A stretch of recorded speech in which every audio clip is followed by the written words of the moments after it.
Hello बच्चों, hello, नमस्कार, good afternoon, welcome. Keshav Kumar, Riya Tripathi, Dharmesh Kumar, Sweety, Saurabh, Chirag, Naushad Ali, Heera Kumar, Ujjwal, Vishnu, Ankit, Sahil, Dharmesh, Preeti. बेटा गुड आफ्टरनून, नमस्कार, वेलकम। सब लोग कैसे हैं आप? बेटा मैं एकदम ठीक ठाक, बढ़िया। और मैं आशा करता हूं कि आप सब बच्चे बहुत अच्छे होंगे, बहुत बढ़िया होंगे, बिल्कुल फिट एंड फाइन, शानदार लेवल पे आपकी पढ़ाई चल रही है बेटो।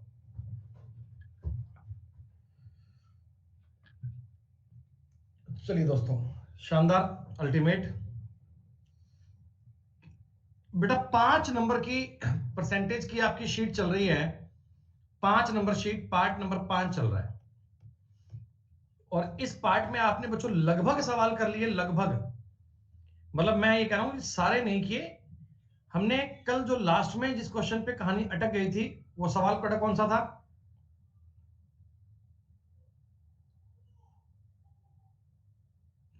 एट्टी फाइव पर पहुंच गए थे ना अपन।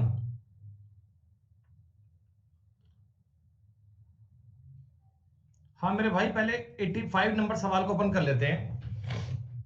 कल कुछ तकनीकी समस्याएं आ गई थी, तो उन कारण बेटा थोड़ा क्लास में ना इरिटेशन का माहौल हो गया। भाई यार, क्या ना तो आवाज आ रही है, ना नेट चल रहा है, ना कुछ और हो रहा है, तो क्या करे आदमी, बताओ। है अपन चाहते हैं काम हो, परफेक्शन से हो, नहीं तो हो ही ना। बेटा आपने ये सवाल कर लिया था क्या? ये क्वेश्चन आपने अरे बेटा सॉरी का इशू नहीं है एक्चुअली। मैं खुद परेशान था यार, ना तो कोई ढंग से आवाज आ रही थी। जब मैं चीजें बताऊं समझ में ना आए बेटा, तो कुछ बताने का मतलब नहीं है ना, तो मैंने क्लास क्विट कर दी थी।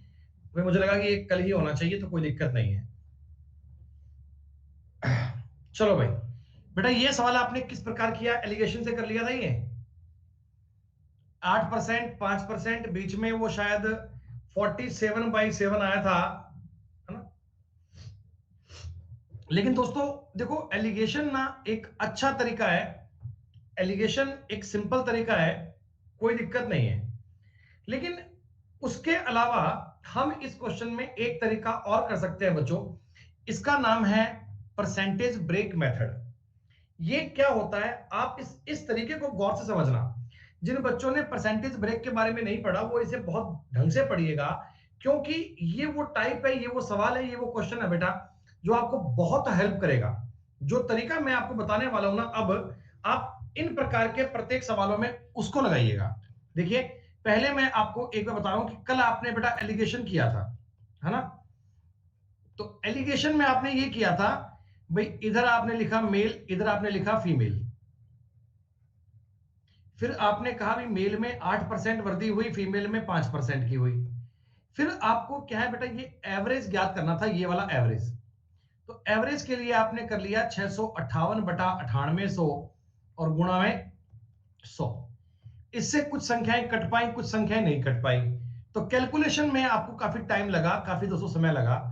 अब मैं चाहता हूं कि आप इस सवाल को थोड़ा सा और अच्छे से समझ पाए, ध्यान से। तो बेटा मेरे कंसेप्ट को समझिएगा। मैं यहां एलिगेशन यूज नहीं कर रहा हूं, मतलब एलिगेशन से उत्तर आ जाएगा, इसमें कोई दिक्कत नहीं है दोस्तों। लेकिन हम कुछ और चाहते हैं, ठीक है? जो मैं और बता रहा हूं ना, इसको बड़े ध्यान से समझना। ये परसेंटेज का एक बड़ा इंपॉर्टेंट पार्ट है दोस्तों। देखो, पुरुषों की जनसंख्या बढ़ी है 8%, महिलाओं की जनसंख्या बढ़ी है 5%। तो आप मुझे एक बार ठंडे दिमाग से सोच के बताओ, क्या मैं इसको 5% प्लस 3% बोल सकता हूं? देखो, अपने गांव में ना महिलाएं हैं, पुरुष हैं, ठीक है? तो पुरुष बढ़े 8%, महिलाएं बढ़ी 5%। तो दोस्तों मैं आपको ऐसा भी कह सकता हूं ना कि देखो, 5% तो महिलाएं बढ़ी हैं और 5% पुरुष बढ़े हैं।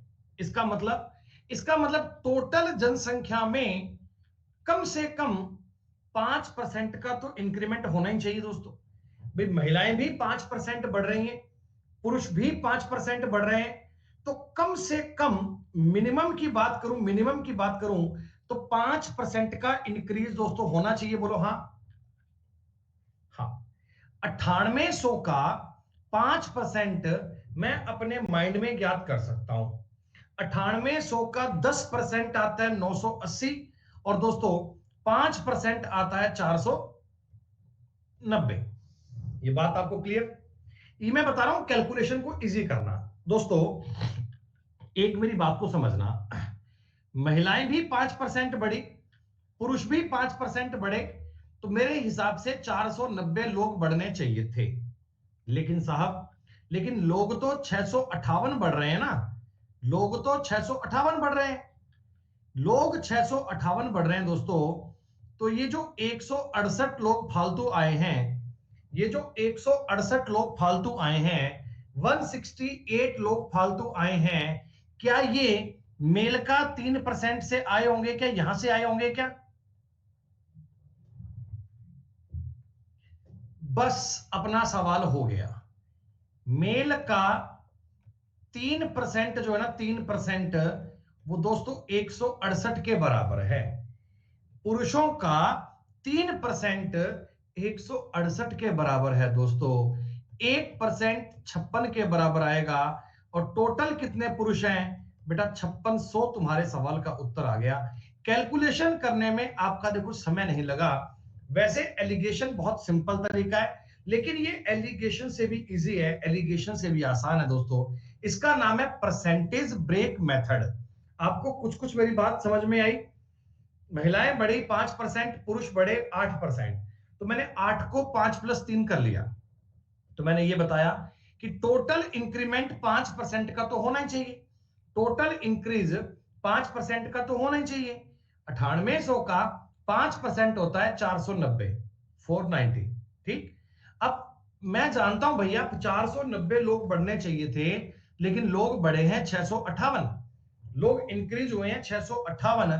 तो बेटा ये जो 168 आया है ना, 168 आया है ना, ये मेल का 3% आया होगा, ये पुरुषों का 3% आया होगा। तो मेल का 3% 168, 1% 56, और 100% का मतलब 5600। क्लियर है?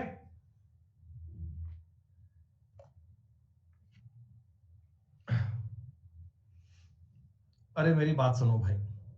राजू की फैक्ट्री में उत्पादन प्रति वर्ष एक निश्चित रेट से बढ़ता है, ठीक है।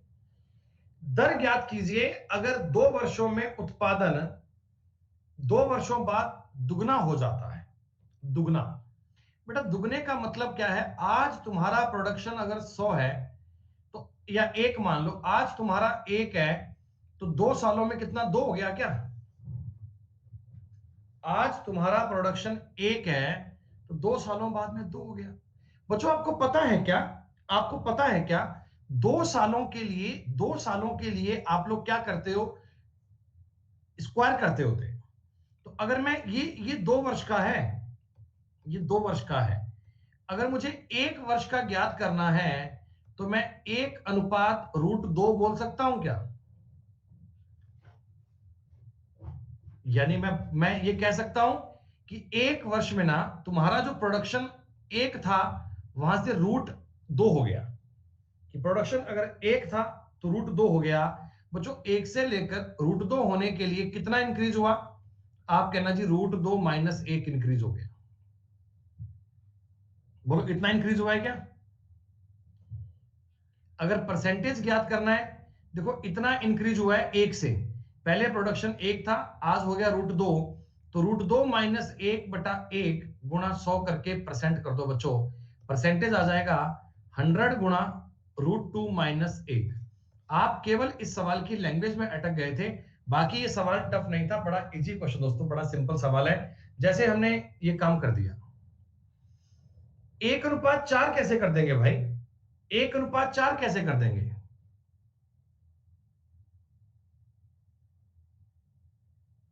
भैया मैंने कहा ना 2 सालों में दुगना हो गया, 2 सालों में दुगना हो गया, 2 सालों में डबल हो गया। तो 2 सालों में अगर आप डबल कर रहे हैं तो 1 से 2 ही करोगे ना भैया। अगर तुमने 1 से 4 कर दिया तो वो तो 4 गुना हो गया, 4 गुना की कहानी होगी बेटा वो तो। अब यार 2/4 लिखोगे तो काट के 1/2 नहीं बन जाएगा क्या? अरे आप समझो कितना इजी है। पहले साल में 1/√2 से बड़ा होगा, दूसरे साल में भी 1/√2 से बड़ा होगा, तभी तो 2 साल में 1/2 हुआ होगा। ऐसे तो करते हैं अपन कि 1 साल में √2 जब 2 साल में 1:2 हुआ होगा। तो 1 से लेकर √2 तक आने में कितना बढ़ा? √2 माइनस 1 बढ़ा। परसेंटेज से ज्ञात करना है तो गुणा में 100 लगाओ, परसेंट कर दो, खत्म बात बेटा। चलिए, ये ज्ञात कर सकते हैं। देखो बेटा, ये रेशो का सवाल होता है।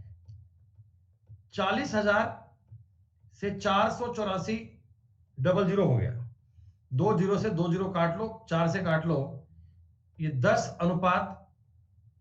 अनुपात 121 आएगा। 100 अनुपात 121 आएगा। तो यहां बच्चों, अगर मुझे 2 सालों का बताया गया है और मेरे को ये 2 वर्ष का है, ध्यान दीजिए बच्चों, तो मुझे 1 वर्ष का ज्ञात करना है। क्या मैं रेट ले लूंगा? रेट बेटा रूट ले लूं इसका, तो 10:11।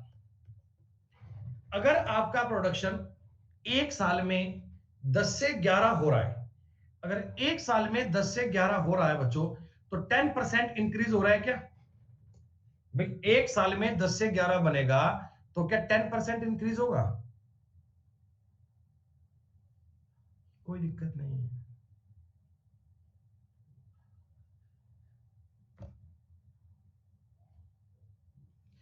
एटी 8 नंबर सवाल भाई, हुआ कि नहीं हुआ?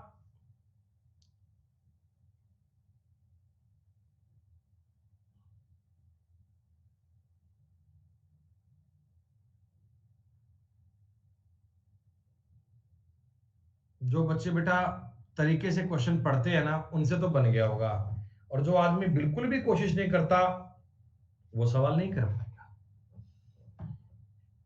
आप मुझे एक बात बताओ, x, ये वस्तु x है और ये वस्तु y है। x की कीमत है ना बेटा, हर साल 20% बढ़ जाती है, हर साल 20% इंक्रीज होती है। y की कीमत हर साल 10% बढ़ती है, 10% बढ़ जाती है। ये इन दोनों की इंक्रीज करने की बात बताएगी। वर्ष 2010 में, बेटा 2010 की बात कर रहा हूं, x की कीमत है 5,000 रुपए और y की कीमत है 2,000 रुपए। दोस्तों, इन दोनों का डिफरेंस 3,000 रुपए है क्या? इन दोनों का डिफरेंस 3,000 रुपए है क्या? तो आपको यह पूछा गया कि कौन से साल में इनकी कीमत का अंतर 5,000 से ज्यादा हो जाएगा। आप जरा कॉमन सेंस तो लगाओ। 2011 में इसकी कीमत 6,000 रुपए और इसकी कीमत 2,200 रुपए हो जाएगी क्या? भाई वाई को तो आपने 10% इंक्रीज किया, एक्स को तुमने 20% इंक्रीज कर दिया। दोस्तों, इस समय इनका जो अंतर बन रहा है, इस समय जो इनका डिफरेंस बन रहा है, क्या 3,800 रुपए का बन रहा है क्या? कीमत में डिफरेंस अपने को 5,000 से ज्यादा करना है। आप कॉमन सेंस से एक बार और चेक कर लो। 2012 में बता रहा हूं, 12 में ये कीमत बन जाएगी 7,200 रुपए, ये कीमत बन जाएगी 2,420 रुपए। दोस्तों, इतना मुझे आइडिया पड़ रहा है ना। देखो, इनका अंतर अभी 5,000 से कम है। आप चाहे एग्जैक्ट मत निकालो यार, अगर मैं 7,200 में 5,000 कम करूंगा तो 2,200 आएगा। इसका मतलब ये अंतर है ना, 5,000 अभी हुआ नहीं है, 5,000 से कम है, 5,000 से कम है। अगर तुम एग्जैक्टली ज्ञात करोगे तो हो भी जाएगा, ऐसा मुश्किल नहीं है। लेकिन आप कॉमन सेंस रखना भाई कि 2012 तक ना ये अंतर 5,000 का नहीं बन पाएगा। लेकिन अब आगे चाहे मैं ज्ञात ना करूं तो भी आपको ये दिखना चाहिए साफ साफ कि 2013 में ये अंतर 5,000 से ज्यादा हो ही जाएगा। चाहे ज्ञात मत करो, 2013 में हो ही जाएगा भाई। इतना तो आपका कॉमन सेंस, आपकी बुद्धि बेटा काम करने लग गई होगी ना। इतनी बात का तो आपको आइडिया आने लग गया होगा कि हाँ, अगली बार ये अंतर 5,000 से पार हो ही जाएगा, इस बात में कोई डाउट ही नहीं है। खत्म बात।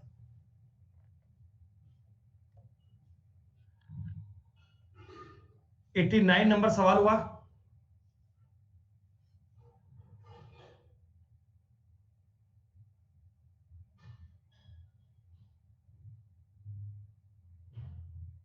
अधिकतम बच्चों का रिप्लाई आ रहा है कि हो गया, कोई एक दो को लगता है कि नहीं हो पाएगा। ठीक है, अरे कितना आसान सवाल है। ए ने और बी ने एक फ्लैट और एक जमीन 2 लाख रुपए में खरीदी, सॉरी, और 2.5 लाख रुपए रिस्पेक्टिवली। बेटा ए ने एक फ्लैट लिया, फ्लैट, जिसकी कीमत कितनी है 2 लाख। बी ने एक जमीन ली, एक लैंड का टुकड़ा लिया, एक जमीन खरीदी, और ये जमीन ली इसने 2.5 लाख रुपए की। ठीक है बेटा, जेब से रुपए खर्चा कर दिया, और इसने 2 लाख रुपए खर्च किए, इसने 2.5 लाख खर्च किए। फ्लैट की कीमत प्रति वर्ष 20% बढ़ती है।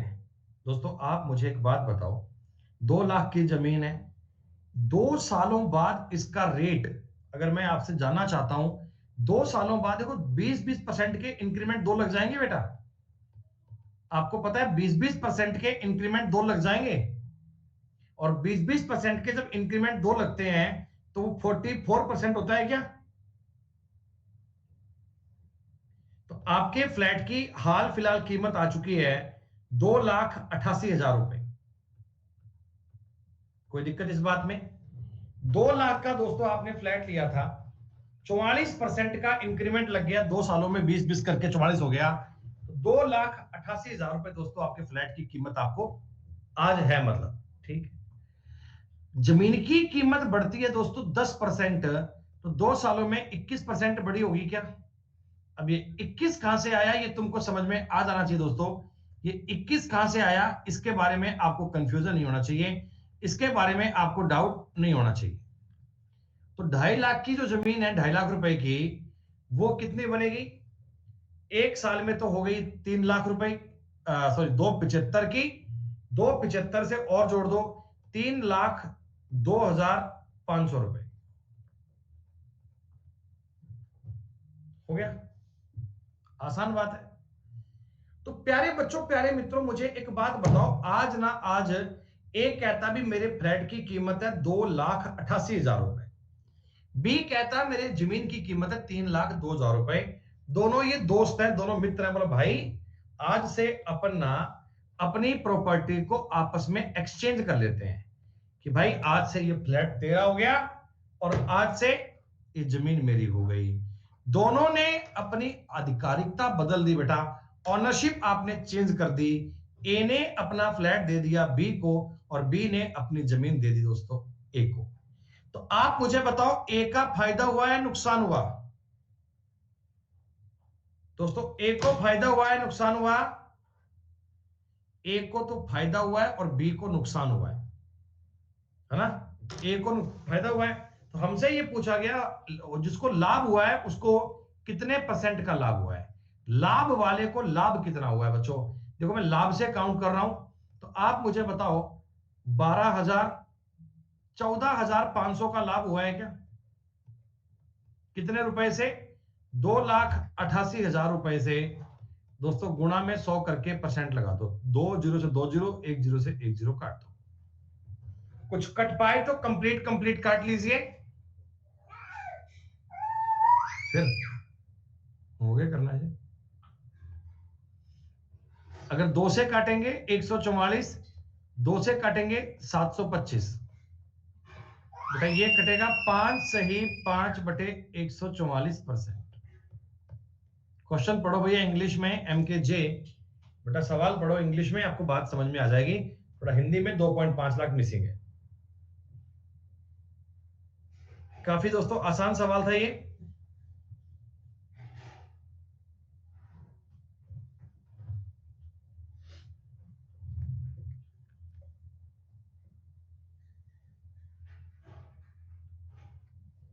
ये सवाल तो कर लिया होगा है बेटा, ये सवाल तो कर लिया होगा यार, इसमें तो डाउट नहीं आना चाहिए बेटा। इतनी बातें पढ़ चुके हो, इतनी बातें समझ चुके हो, तो ये सवाल हो जाना चाहिए। इसमें मत कहो कि ये नहीं हो पाया हमसे। प्रत्येक भुजा को अगर आधा कर दिया, प्रत्येक भुजा को अगर आधा कर दिया तो क्षेत्रफल कितना कम हो जाएगा? बेटा क्षेत्रफल कम हो जाएगा 75%। ऐसे ही बोलोगे ना, भुजा को आधा कर दिया, 2 से 1 कर दिया, 2 से 1 कर दिया, यानी कि 4 से 3 1 कर दिया, तो 3 की कमी हो गई, 3/4 हो गया बेटा। इसका मतलब क्या होता है? 75%। कोई दिक्कत नहीं।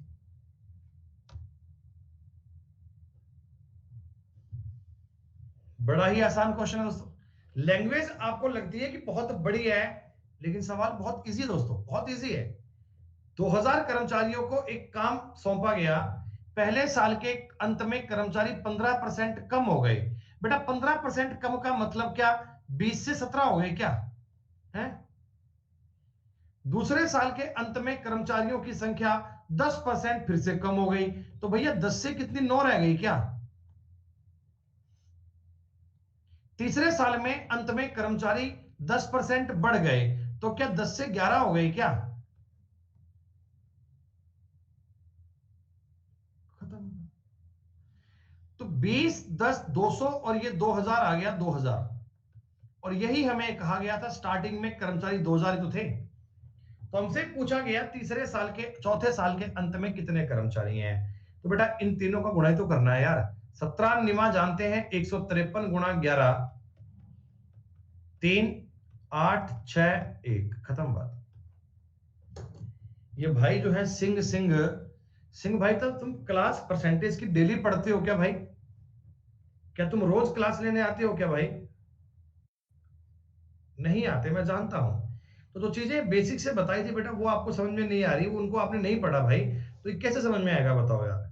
हर क्वेश्चन पे आप कह रहे हो कि इसको ऐसे बताओ, इसको फॉर्मूले से बताओ। ऐसा मेरे भाई नहीं होता। हम कोई कॉमेडी शो नहीं कर रहे हैं मेरे भाई। हम यहाँ चीजें आपको समझा रहे हैं। तो बेटा अगर बेसिक से कंसेप्ट क्लियर है ना, भाई आप में से जितने बच्चे लाइव जुड़े हुए हैं और मेरे सारे टॉपिक स्टार्टिंग से पढ़ते आ रहे हैं पूरे अच्छे से, क्या उनको बताओ सब समझ में आ रहा है क्या? सिर्फ वो बताइएगा जो स्टार्टिंग से पढ़ते आ रहे हैं उनको सारी बातें पल्ले पड़ रही हैं क्या? वो लोग क्वेश्चन कर पा रहे हैं क्या?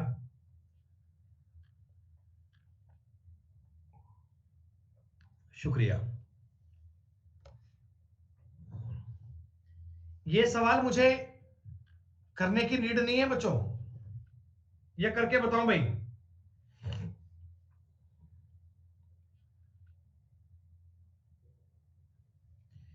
हर साल 20% बढ़ जाती है, तीसरे और चौथे साल की कीमत में 259.20 का अंतर है, तो दूसरे साल के अंत में कीमत का 40% क्या होगा?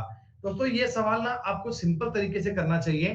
जैसे मान लो आप वस्तु की कीमत मानते हो 100 रुपए, पहले साल के अंत में ये 120 होगा, 120 होगा, ठीक है। दूसरे साल के अंत में आपको पता है ये कीमत बेटा 144 बन जाएगी क्या?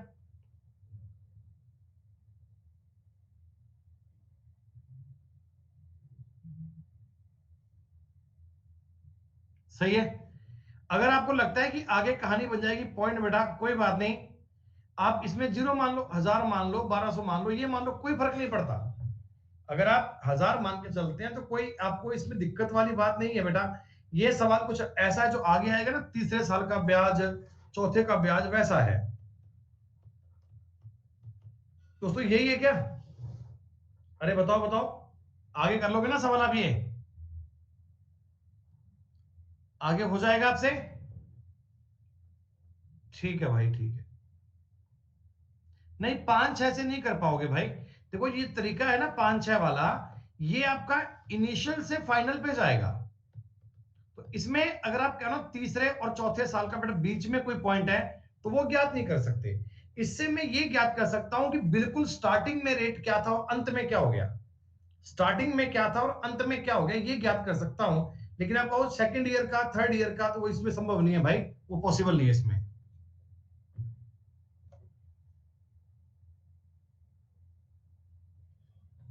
हो गया।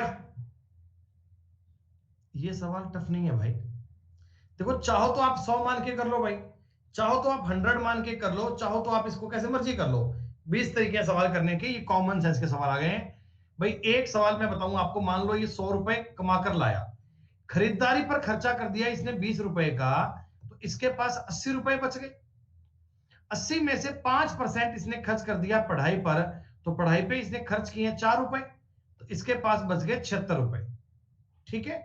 तो आप मुझे इतना बता दो, आप मुझे यह बता दो कि 1520 रुपए 76 की वैल्यू है, तो 4 की वैल्यू कितनी आएगी? 2 से कटेगा, 80 रुपए आ गई बेटा। अब ये कोई सवाल आपको डिफिकल्टी पर नहीं करने बच्चों, ये केवल आसान प्रकार के सवाल है, केवल दोस्तों इसी प्रकार की बात है।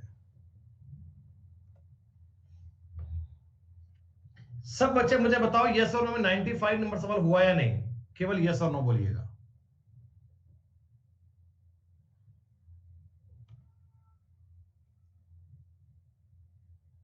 ठीक है भाई।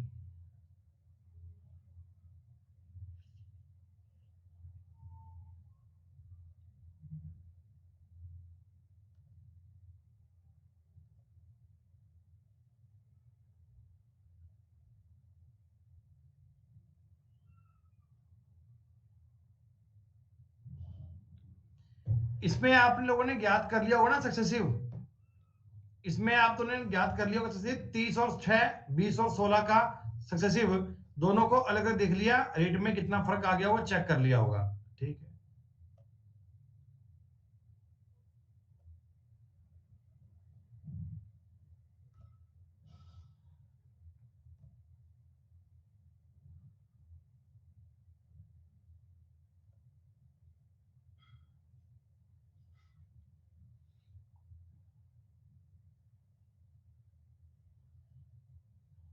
भारत ही बड़ा इजी क्वेश्चन है भाई। एक व्यक्ति के पास कुछ पैसा है, उसने उस राशि का 20% एक वस्तु खरीदने में खर्च किया। बेटा अगर 100 रुपए थे तो 20 रुपए खर्च कर दिए, कितने 80 रुपए बच गए क्या? इसका 5% खत्म किया ट्रांसपोर्टेशन पे, यानी इसके 4 रुपए आपने खर्च किए परिवहन पे, तो कितने 76, यही क्या?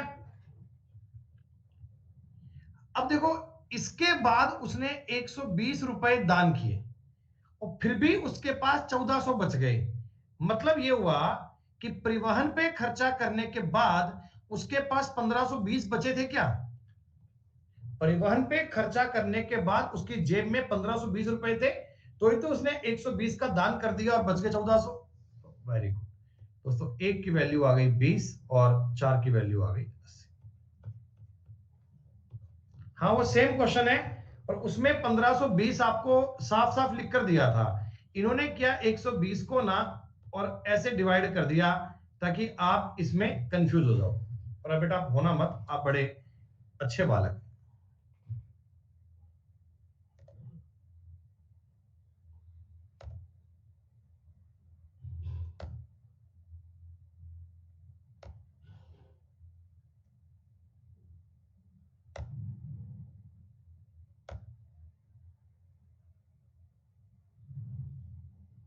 अरे भाई, 10,000 वाली वस्तु पर 12% की छूट मिलती है, यानी ये वस्तु मिलती है 8,800 रुपए में, लेकिन तुम इसको खरीद कर लाए हो 8,360 रुपए में।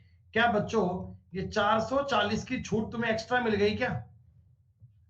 ये 440 में एक्स्ट्रा छूट कर दी, तो 5% का तुम्हें ऑफ और कर दिया भाई उसने। ये बोला कि एक्स्ट्रा छूट कितनी मिली है, 5% की मिली है। आज क्लास है 4:30 बजे।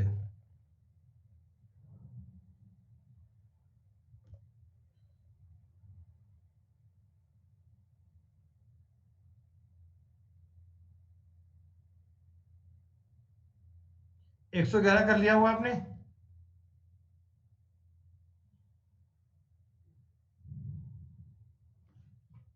अरे मेरे भाई, तीन चीजें होती हैं, एक सीपी, एक एसपी, एक MP. Cost price, selling price, mark price. ठीक, मैं कहता हूं अंकित मूल्य पर 60% के छूट की पेशकश करते हैं। बेटा एक बात बताओ, तुम्हारे वस्तु पर अंकित मूल्य 60 रुपए है, तो इसका मतलब सेलिंग प्राइस आपका, सॉरी 40 होगा क्या? अगर तुम्हारा एमआरपी 100 रुपए है, आपने 60% का डिस्काउंट किया, तो उसको 40 का बेचा होगा आपने। बिक्री मूल्य लागत मूल्य के बराबर हो गया, यानी ये 40 और 40 बराबर हो गया। ठीक, तो कह रहे हैं कि एमआरपी को कॉस्ट प्राइस से कितने परसेंट बढ़ाकर अंकित किया गया था। बेटा 40 रुपए की वस्तु लाए, 100 रुपए तुमने अंकित कर दिया, तो क्या 60 रुपए बढ़ाए क्या? 60 रुपए, 60/40 का मतलब हो गया 3/2। दोस्तों 150% आपने रेट हाइक कर दिया था। 150% आपने मार्कअप कर दिया था। ये मार्कअप वाला कंसेप्ट आपको बढ़िया समझ में आएगा जब आप प्रॉफिट एंड लॉस को पढ़ लेंगे बेटा। ये क्या होते हैं, है तो परसेंटेज, पर कुछ कुछ बातें आपके काम आ जाती हैं, वो अपने काम आती हैं प्रॉफिट लॉस में बेटा।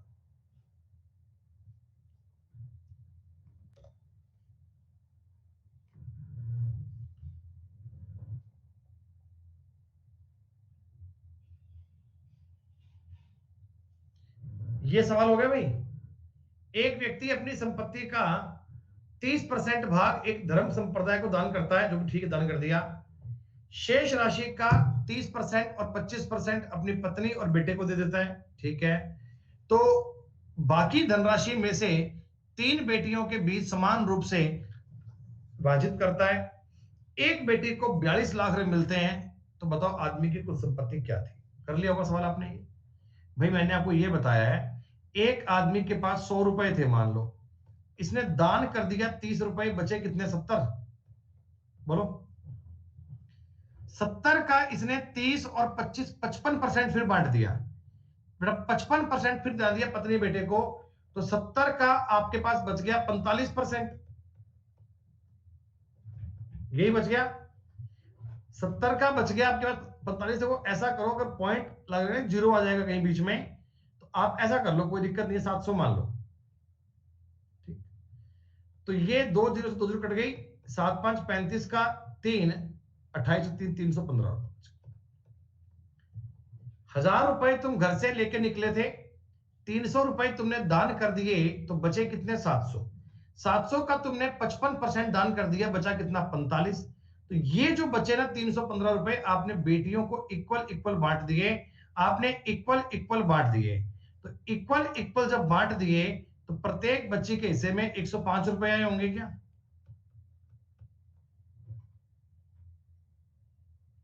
105। ये जो 42 लाख है, 105 की वैल्यू है। और दोस्तों आपको 1000 की वैल्यू ज्ञात करनी है, 1000 की, कि इतने लाख रुपए आप ज्ञात कर पाओगे। 21 दुना 21 पांजा 200, तो 400 लाख रुपए आपकी संपत्ति आ गई। इजी सवाल दोस्तों, ये बड़ा इजी है, आसान आसान।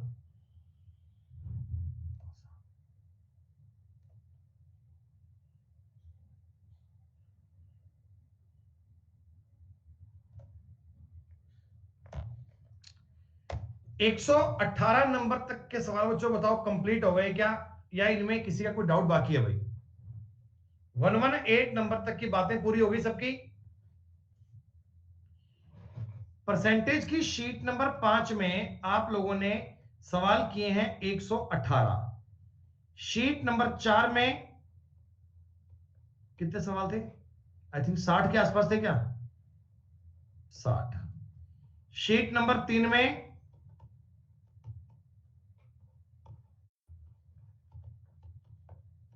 80, 2 में 100, और शीट 1 में सवाल थे 115। इतना ही ना? तो 8 5 13 का 1 1 2 10 16 17 का 1 2 3 4, इतने सवाल आप लोगों के हो चुके हैं। अब दोस्तों हम नए पैटर्न पे मूव करते हैं जी। अब आपके ना कुछ वो सवाल आ जाएंगे जो अलग अलग कैटेगरीज के सवाल होते हैं। जैसे पहले मैं चर्चा करता हूं बेटा एग्जाम वाले क्वेश्चंस पे। एग्जाम वाले क्वेश्चन का कंसेप्ट क्या है? एग्जाम वाले क्वेश्चन का मतलब क्या है दोस्तों? ये देखो, आपको बड़ा सिंपल तरीका पता है कि एक होते हैं साहब मैक्सिमम मार्क्स,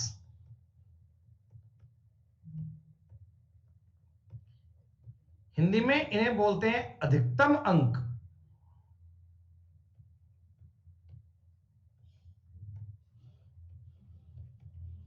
बेटा मान लो आप एसएससी सीजीएल का प्री का पेपर देंगे, प्री का, ठीक है। तो प्री का नंबर पेपर आपका 200 नंबर का होता है क्या? प्री का पेपर आपका होगा 200 नंबर का। तो ये जो 200 नंबर है ना, इनको कहा जाता है मैक्सिमम मार्क्स। मैक्सिमम मार्क्स का मतलब कि आपका जो पेपर है वो कितने नंबर का है। कितने मार्क्स का आपका पेपर है, वो जो कितने मार्क्स का है ना, उसको बोलते हैं मैक्सिमम मार्क्स। ठीक। अब एक लड़का है एक्स, एक्स ने एक पेपर दिया और एक्स के नंबर आ गए जी 160। अगर कोई मुझको पूछे कि बताओ एक्स के कितने परसेंटेज आए हैं, तो क्या मैं ऐसे कह सकता हूं ना, 160 नंबर आए हैं, 200 में से आए हैं, गुणा में 100% कर सकता हूं बच्चे। 2 जीरो से 2 जीरो कट गई, ये 8 बार कट गया, यानी आपके जो नंबर हैं ये 80% आएंगे। ये बात कह सकते हैं ना, ऐसा सबको आपको पता है? ठीक है, कोई दिक्कत नहीं है। फिर बच्चों, अपने जो एकेडमिक एग्जाम होते थे, स्कूल वाले पेपर जो हुआ करते थे, मैं एक बार उन क्वेश्चंस की बात करता हूं, स्कूल वाले ना। मान लो भाई आपके स्कूल में आपका एक पेपर हुआ जिसमें मैक्सिमम मार्क्स 500 थे, यानी भैया आपका कोई 7वीं 8वीं क्लास का पेपर है, जो पूरा पेपर था 500 नंबर का, 500 अंकों का पेपर था। ठीक। अब स्कूल वाले पता है बेटा क्या करते हैं, वो कहीं ना कहीं बीच में ना एक लाइन बना देते हैं। मान लीजिए मैंने ये बना दिया कि भैया 35% का डेटा है, हम ये कह देते हैं भैया कि 35% नंबर अगर तुम ले आए तो पेपर में पास, नहीं लाए तो फेल। यही तो होता है। 35% नंबर के आगे लाइन में आ गए तो बेटा पास हो, और इसके कम नंबर में आओगे तो फेल है। ये तो बड़ी आसान सी बात है। जो बच्चे फेल हुए हैं उन्हें दर्द पता है कि इस लाइन के इधर रहने का दर्द क्या होता है? और जो इस लाइन के आगे बढ़ गए उन्हें काम भी पता है भैया कि मेहनत करी थी और कामयाब हो गए। तो दोस्तों, अब मैं आपको एक बात बोलता हूं कि इस पेपर में एक बालक, एक लड़का है पढ़ने वाला, कोई एक बालक है, वो 50 अंकों से फेल हुआ, 50 नंबर से फेल हुआ। तो क्या आप बता सकते हैं क्या उसके नंबर कितने परसेंट आए थे? है? मुझे ये बात पता है, मुझे ये बात पता है कि 35% नंबर पे आदमी पास हो जाता है। इतने परसेंट नंबर आए तो आदमी क्या है? पास। लेकिन एक बालक है कोई, उसका नाम है पी, ये 50 अंकों से फेल हुआ है। बच्चों 50 अंकों, 50 अंक से फेल हुआ है। तो मैं इन शॉर्ट ये भी कह सकता हूं ना 10% से फेल हुआ है। अरे 500 अंक जो होते हैं ये 100% के इक्वल होते हैं बच्चे, और आप 50 अंकों से अगर फेल होते हैं तो 10% से फेल होते हैं। अगर कोई पूछे कि पी के नंबर बताओ कितने परसेंट है, तो हम कहेंगे 25% नंबर आए इसके। 10% और आते तो ये पास हो गया होता। तो ये लाइन की समीकरण तुम्हें बहुत बढ़िया से पता है कि लाइन के कोई आदमी इधर आ गया तो फेल, आगे आ गया तो पास। अक्सर एग्जाम में एग्जाम वाले क्वेश्चन पूछता है जिनमें वो आपको दो अलग अलग बच्चों के बारे में बताएगा, भैया एक का पेपर पास होगा, एक का पेपर फेल होगा। आपने उनका काम सेट करना है, उनको बताना है कि पेपर पास और फेल का कंसेप्ट क्या होता है। ठीक है। तो मैं कुछ क्वेश्चन से अपनी बात आपको बता रहा हूं। अभी मैं आपको आधे घंटे जो सवाल करवाऊंगा ना, वो केवल और केवल बेटा एग्जाम पर बेस्ड क्वेश्चन होंगे। एग्जाम वाले सवाल पूरे होने के बाद मैं आपको बताऊंगा इलेक्शन वाले क्वेश्चन। फिर अपने बेटा सवाल आएंगे अलग अलग कैटेगरीज के। अब देखो इस टॉपिक में ना जो बड़े बड़े पार्ट थे, जैसे a into b is equal to constant वाला पार्ट था, वो आपने कर लिया है। जैसे एक इंपॉर्टेंट पार्ट है ना, वो तो आपने कर लिए।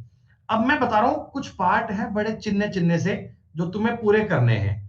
जैसे एक हम सवाल करेंगे एग्जाम वाले क्वेश्चन, एक हम क्वेश्चन करेंगे इलेक्शन वाले क्वेश्चन, एक बेटा आपके पेपर में सवाल बनते हैं कमीशन वाले सवाल, जिनमें आप कोई सामान बेचते हो आपको कमीशन मिलता है। एक बेटा सवाल बनते हैं वेन डायग्राम वाले, एक सवाल बनते हैं इनकम टैक्स वाले, एक सवाल बनते हैं पल्प वाले, एक बटा सवाल बनते हैं, फिर मिसलेनियस, ऐसे। तो मैं इतनी कैटेगरी सारी पढ़ेंगे, प्रत्येक प्रकार के बहुत सारे क्वेश्चन करेंगे, ताकि आपको इन सवालों में पूरी बढ़िया से कमांड हो जाए।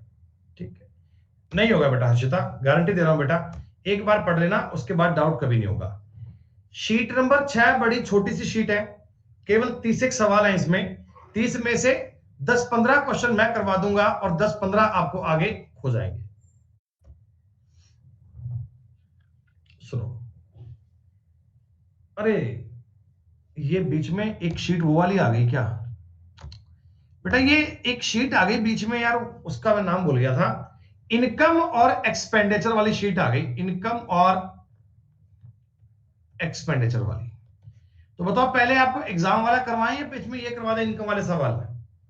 ये भी आते हैं एग्जाम में, काफी आते हैं भाई, इनकम और एक्सपेंडिचर वाले। ये भी कर लो बेटा, ये कर लो, कोई दिक्कत नहीं है। ये भी 30 क्वेश्चन ही है, ये भी एग्जाम में ज्यादा आते हैं, इसके बाद हम आगे कर लेंगे।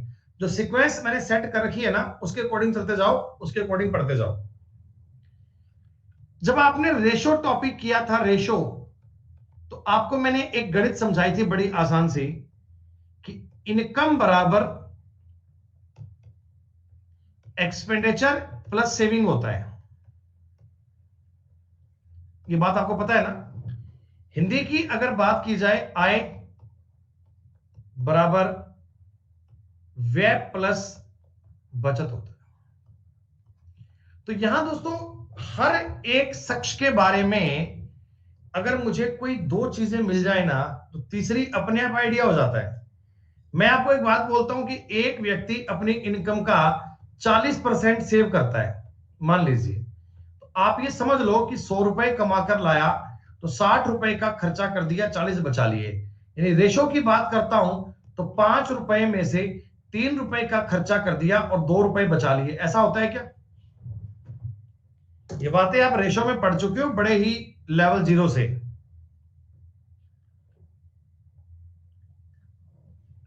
चूंकि मैं आपको इस शीट के जो बेसिक टर्म्स हैं वो रेशो में बता चुका हूं, आपको इन बातों को अब पढ़ने में दिक्कत नहीं आएगी। बेटा प्रीति, ये मैक्सिमम पर है, इससे बेटा मोटा और होल पेन, ये पेन का बेटा हाईएस्ट साइज है मेरे पास जो है। अब सुनो भाई एक बार, मैं इस सवाल में कुछ नहीं कर रहा भाई साहब, कुछ भी। ए अपने मासिक वेतन का 20% सेव करता है। जैसे तुमने 20% देखा ना, तो ये बात तुम्हारी समझ में आ जानी चाहिए कि ये अगर 5 है तो ये 4 है और ये 1 है। आ गई क्या?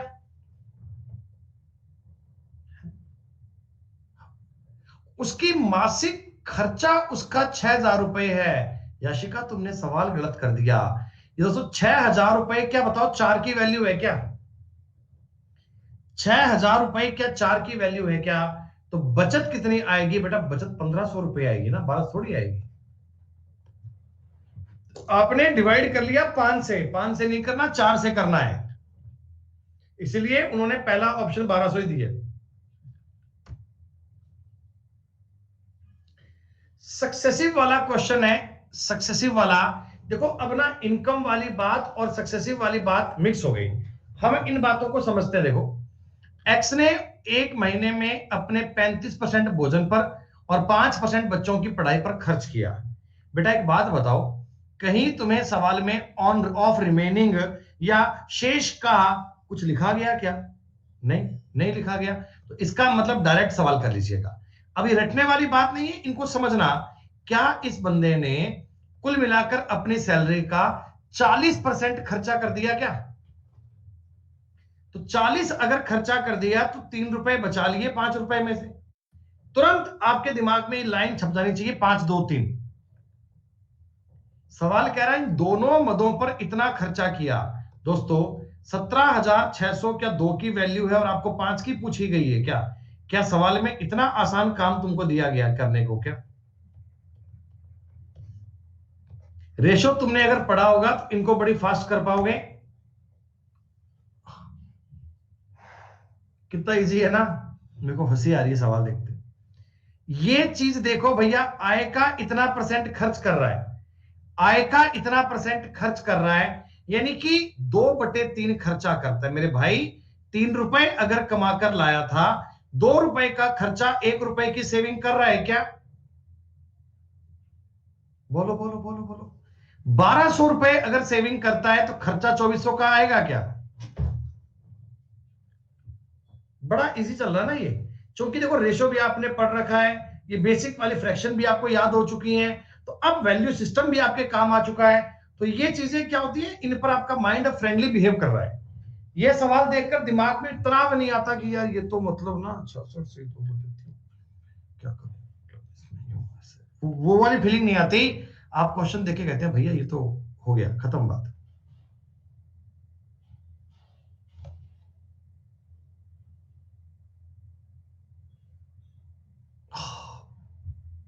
आसान सवाल है। तुलसी राम का वेतन कश्यप के वेतन से 20% ज्यादा है। तुलसी राम है, कश्यप है, इसके वेतन का रेशो 5:6। तुलसी राम 720 की बचत करता है, जो वेतन का 4% है। बेटा एक बात बताओ, 720 में 4 का भाग देकर 100 से गुणा करूंगा तो ये वेतन आ गया तुलसी राम का। ये अगर 6 की वैल्यू है, अब 5 से गुणा करो, वेतन आ गया कश्यप का। 6 चौक 24 दिया, 72, उत्तर आ गया 15,000। तो ये ऐसे सवाल मैं अब नहीं करवा रहा, इनको आप सेल्फ कीजिएगा। देखो दोस्तों, इस सवाल में भी सक्सेसिव वर्ड नहीं दिया हुआ, ये सवाल भी रिमेनिंग वाला नहीं है, आपको केवल जोड़ना ही है। 40 20 10 10 जोड़ दो, काम खत्म हो जाएगा बेटा, इजी बहुत है। हाँ, ये क्वेश्चन है सक्सेसिव वाला। ये क्वेश्चन इससे पहले वाली शीट में भी आया था, आपने वहां कर लिया था क्या? ये सारे नहीं है भाई, उसमें सारे नहीं है, कुछ क्वेश्चन है। ये सवाल वहां आ गया था, आपने कर लिया होगा।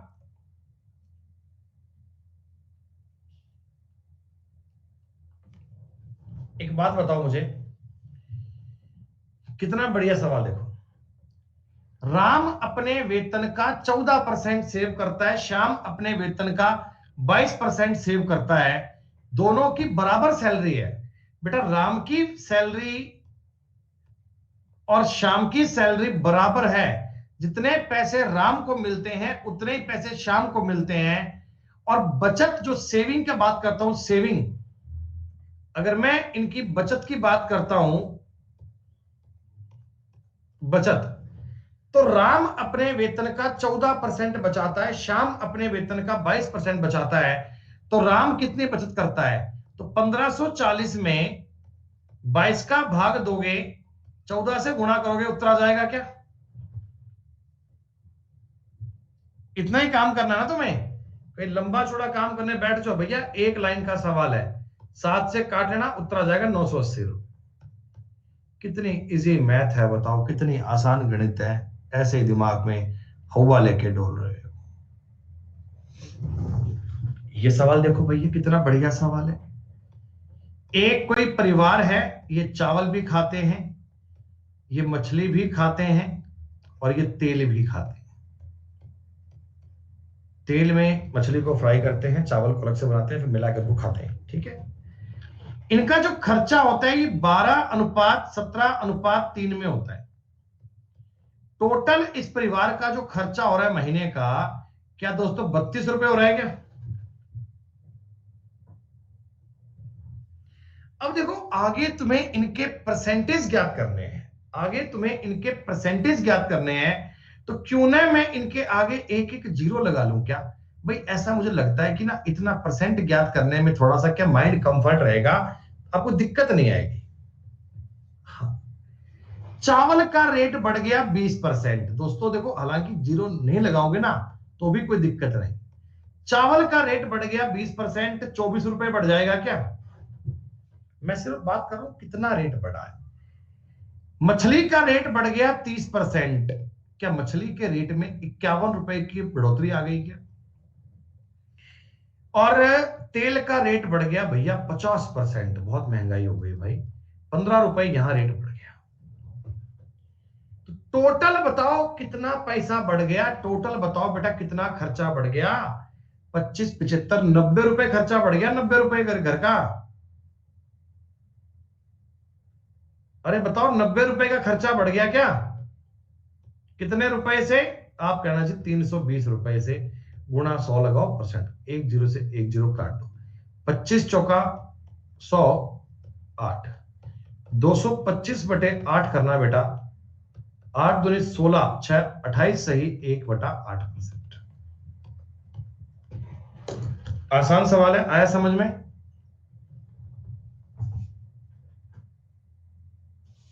दोस्तों आप मुझे एक बात बताओ छोटी सी, क्या तुम इस क्वेश्चन को डेविएशन से भी कर सकते हो क्या?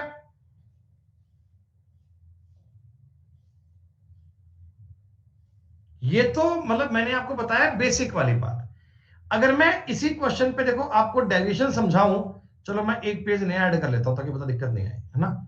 ये भी आप समझना बेटा, ये आपको समझ में आना चाहिए, ताकि पेपर में सारी चीजें पता होंगी ना, आप सवाल थोड़ा जल्दी कर पाओगे। रेट कितना था? 12 17 3 है ना? इसका रेट बढ़ा 20%, इसका रेट बढ़ा 30%, इसका रेट बढ़ा 50%। बेटा आप मुझे एक बात बताओ, जो फाइनल तुम्हारा रेट बढ़ेगा, इन तीनों को मिलाकर अगर मैं बात करूंगा, तो ये पता है ना उत्तर तुम्हारा 20% से बड़ा आएगा, 50 से कम आएगा। डेविएशन आपको ये बोलता है कि 20 से बड़ा 50 से कम। आपका जो मन करे मान लो, मैंने 30 मान लिया, बताओ 30 क्यों माना? 30 मानने पर ना ये एक टर्म तुम्हें सॉल्व नहीं करना पड़ेगा, ये ऑटोमेटिक सॉल्व हो गया, ये तुम्हें करने की नीड नहीं है, ठीक है? अब देखो ये 10% कम है 12 बार, तो माइनस का हो गया 120। ये 20 ज्यादा है, ये 20 ज्यादा है 3 बार, तो 60 ज्यादा हो गया। दोस्तों इसको इक्वल पार्ट में बांट दो, यानी इसको बांट दो 32 में, खत्म हो गया सवाल। तो 30 माइनस बनेगा जी 60/32। इसको मैं मतलब अलग बताऊंगा आपको, ये इसमें ऐड करना पड़ेगा 30 में मेरे को।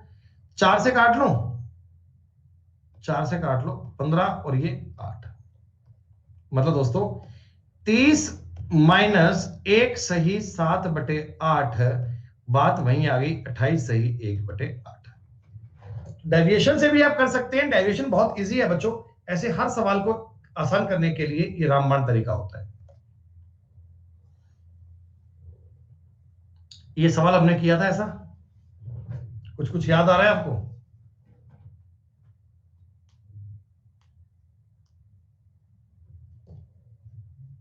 देखो इधर मैं लिख रहा हूं इनकम, इधर लिख रहा हूं एक्सपेंडिचर, ठीक?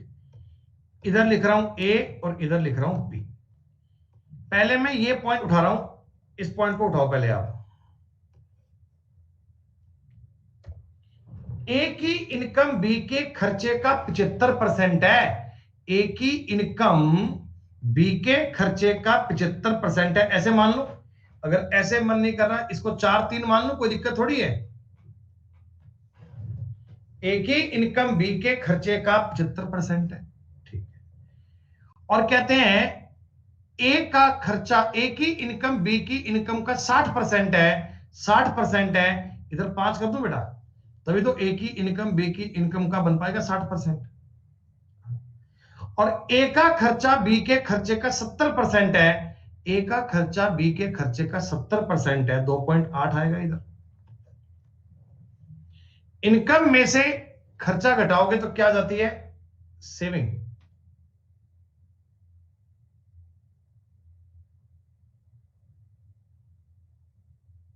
कि मैंने कुछ गलत तो नहीं कर दिया? ए की इनकम बी के इनकम का 60% है, अरे sorry sorry sorry sorry sorry, मैंने उल्टा लिख दिया। ए की इनकम बी की इनकम का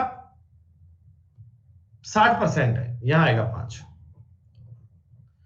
और ए का व्यय बी के व्यय का 70% है, इधर आएगा 2.8, ये होगा। तो मतलब ए की इनकम है 0.2, इसकी इनकम है 1, रेशो क्या बनेगा भैया? रेशो बन जाएगा इनका 1:5। आप किसी भी प्रकार से कर लो यार, 100 मानो, कुछ भी करो, एक एक सवाल को 2-3 टाइप से कर लिया करो, ताकि आपको ना पूरी कमांड बन जाए। पेपर क्वालिफाई वही बच्चे कर पाते हैं जिनको सवालों की समझ होती है। जो कोई एक तरीके के आदी बन जाते हैं ना, वो सवाल नहीं कर पाते बच्चों पेपर में।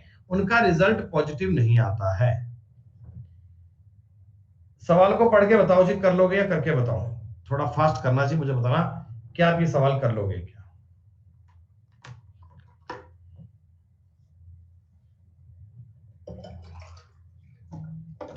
ये सवाल आपके होने लायक है, तो इसलिए मैं आप इसको आगे निकाल रहा हूं फटाफट से।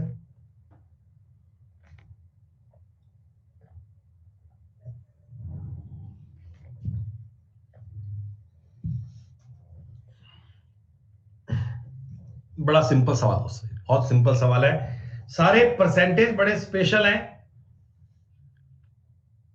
सारी चीजें बड़ी आसान है। करके बताऊं सवाल तुम्हें या कर लोगे?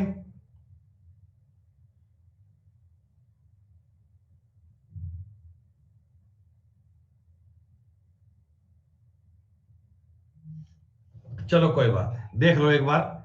इसमें ना तुम्हें बताऊं सही तरीका तो क्वेश्चन करेगा कि गेहूं का खर्च चावल से इतने परसेंट कम है, ये तुम्हें याद आ रहा है कुछ? इसको देख के कोई बात समझ में आ रही है? इसको देख के वेरी गुड। जो गेहूं का खर्च है ना, वो चावल के खर्च से 2/7 कम है। प्यारे बच्चों, मैं ये लिख दूं क्या? किसी को दिक्कत तो नहीं है? और चावल दाल से 12.5% कम है, तो चावल और दाल को मैं आगे 8 कर दूं। एक घर का भाई साहब इतना खर्चा होता है, गेहूं पे 5, चावल पे 7 और दाल पे 8। ठीक है, ये रुपए में है। ठीक है, अब कहता जी गेहूं का जो खर्चा है ना, वो 9.5% बढ़ गया। ओहो, अच्छा ये देखो टोटल खर्चा कितना हो रहा है तो घर में 20 रुपए का। ठीक, और चावल पे खर्चा हो रहा है जी 17.5% का। ओहो, और दाल का खर्चा बढ़ गया 12.5% का। प्यारे बच्चों, अगर तुम 500, 700, 800 लिखकर इतना परसेंट निकालकर एवरेज परसेंट निकाल लोगे ना, तो बात बन जाएगी, कोई दिक्कत नहीं है। लेकिन टाइम टेकिंग ज्यादा हो जाएगा। क्यों ना इस सवाल पे डेविएशन कर लिया जाए? डेविएशन के लिए आप मुझे बता दो, मैं क्या मानूं? आप मुझे बता दो, जो आपकी मर्जी हो। मेरे हिसाब से, मेरी ओपिनियन, मेरे विचार में आपको ना 12.5 मान लेना चाहिए। भाई मैं जानता हूं मेरा जो उत्तर आएगा ना, वो 9.5 से बड़ा, 17.5 से कम आएगा, तो मैं 12.5 मानूंगा ना, जिससे मेरी एक टर्म सॉल्व हो जाएगी, खत्म हो जाएगी अपने आप। इतने परसेंट। ठीक है भाई, मुझे एक बात बताओ, मुझे एक बात बताओ। 12.5% के मैंने मान ली, ये कितना कम है? 3, 5 बार, तो माइनस करना पड़ेगा 15। ये ज्यादा है कितना? 5। ये ज्यादा कितना है? 5। कितनी बार? 7 बार, तो 35 बटा करना पड़ेगा बेटा 20। तो इससे बताओ 1% आएगा, पर उसका 1%। टोटल तुम्हारा खर्चा बढ़ाना वो 13.5% बढ़ा है भाई। अगर तुमसे कोई पूछे कि तुम्हारा टोटल खर्चा कितना बढ़ा है, टोटल खर्चा कितना बढ़ा है, तो आप कहना 13.5% बढ़ा है। लेकिन सवाल कहता 540 रुपए बढ़ा है। अरे भैया, 13.5% जो होता है, क्या ये 540 की वैल्यू है? मैं कहता हूं तुम्हारा खर्चा 13.5% बढ़ा है, सवाल क्या? तुम्हारा खर्चा बढ़ा है 540। दोस्तों, इससे तुम 100% ज्ञात कर पाओगे क्या? आप कहना जी 540 बटे 13.5 गुणा 100, एक पॉइंट हटा दो, गुणा में और एक जीरो लगा दो। 27 5 135, 27 दूना 54। ये पूरा पूरा बेटा आपकी जो इन खर्चा है ना, टोटल खर्चा, वो आ गया 4,000 रुपए। अभी हमारा उत्तर नहीं आया, ये 4,000 रुपए आया है टोटल खर्चा, कि ये परिवार टोटल 4,000 रुपए का खर्चा करता है। लेकिन हमसे आय पूछी, जो कह रहे हैं खर्च के बावजूद 500 रुपए की सेविंग भी कर लेता है, तो मतलब ये 4500 रुपए कमाते हैं क्या?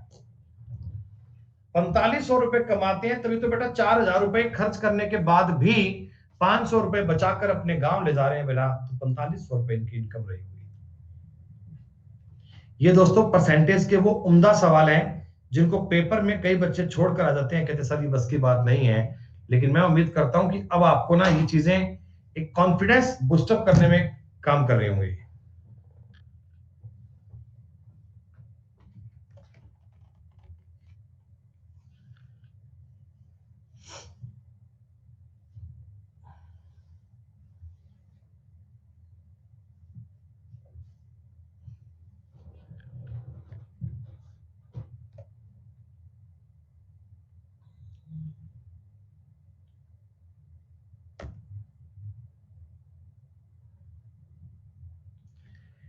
बताओ बच्चों, ये सवाल आपने रेशो में किए हैं क्या?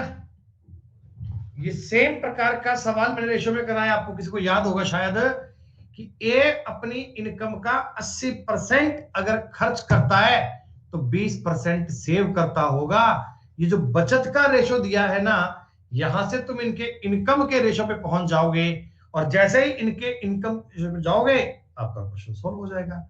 बहुत बढ़िया से मैंने सवाल करवाए आपको ये वाले।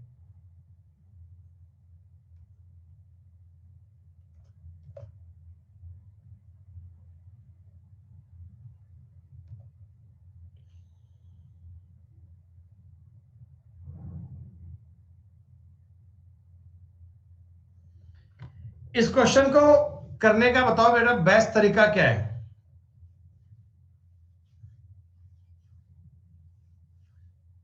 Very good. This is a question of allegation. क्या आपको ये लैंग्वेज पढ़ के एलिगेशन की बात समझ में आ रही है? मैं यही चाहता हूं कि ना क्वेश्चन पढ़कर आप ये समझ जाओ कि हमको एलिगेशन कहना चाहता है। भाई ए ने खर्चा किया 12% का, बी ने खर्चा किया 20% का, बेटा टोटल खर्चा बताओ 15% का हुआ है क्या? अरे टोटल उनके पास धन का 85% पड़ा है, यानी कि 15% का खर्चा हुआ है दोस्तों। इधर 5:3 में आएगा। 1200 को 5:3 में काटोगे, 8 से काटो दोस्तों, तो ये 1200 जो है ना 1200, ये 8 की वैल्यू है, और आपको 3 की सॉरी 5 की याद करनी है। ए का पूछा है ना, और ये इससे ना ए का धन आएगा टोटल। आपको पूछा बचा हुआ, आपको पूछा बचा हुआ, तो अभी तुम्हें इसका 88% और ज्ञात करना पड़ेगा क्या? तुमसे पूछा है ए का बचा हुआ धन, ध्यान दीजिएगा, आपको ए का टोटल नहीं पूछा। ये जो 5:3 आएगा ना, ये तो टोटल पैसे की बात होगी, टोटल की। आपको टोटल की बात नहीं पूछी, ए का बचा हुआ धन पूछा दोस्तों। ये कटेगा 11 बार, 2 जीरो से 2 जीरो कटो, 12×5 = 660 आंसर। आप में से कई लोग तो केवल 5 तक सॉल्व करते ना, आगे सवाल करते नहीं, 750 को करके टिक कर देते। लेकिन बच्चों आपको यह पूछा गया था ए का बचा हुआ धन कितना है, तो आप लास्ट के लाइन को, लैंग्वेज को ठीक से पढ़ेंगे तो गलती नहीं होगी।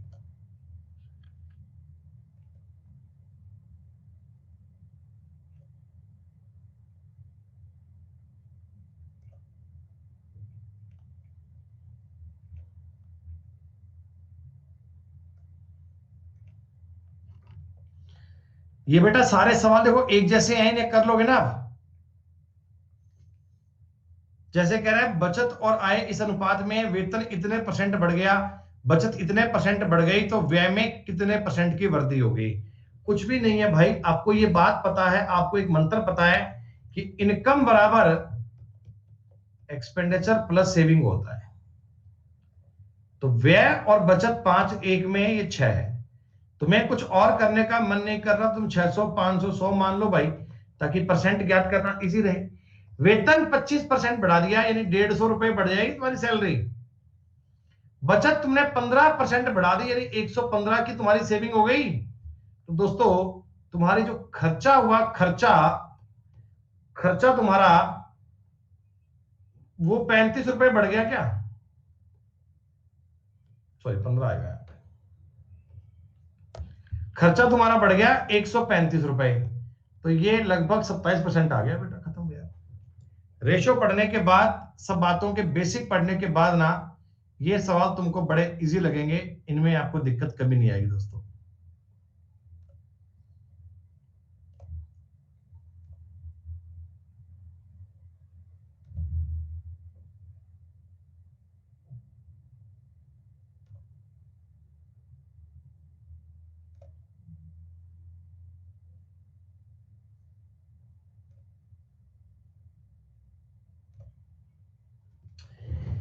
ये सवाल, ये जो शीट मैंने बताई बच्चों 6 नंबर शीट है, ये बड़ी इजी है। इनकम और एक्सपेंडिचर के मैंने आपको बहुत सारे सवाल बेटा पहले करवा दिए हैं। पहले जब मैंने आपको एक पार्ट करवाया था, कौन से वाला,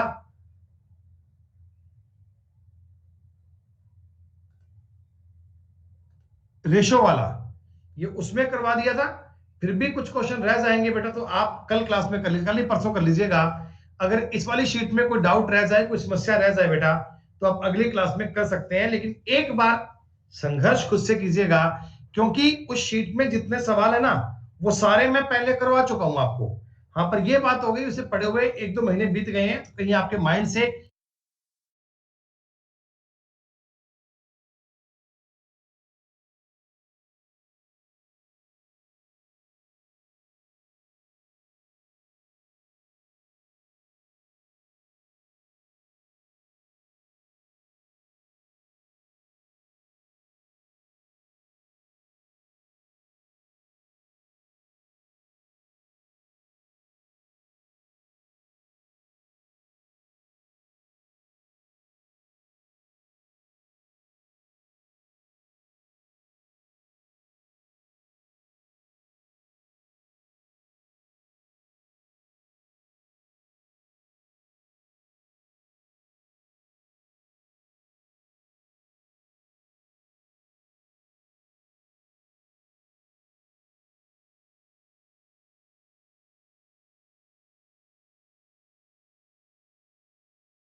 खुद से कीजिएगा, क्योंकि उस शीट में जितने सवाल है ना, वो सारे मैं पहले करवा चुका हूं आपको।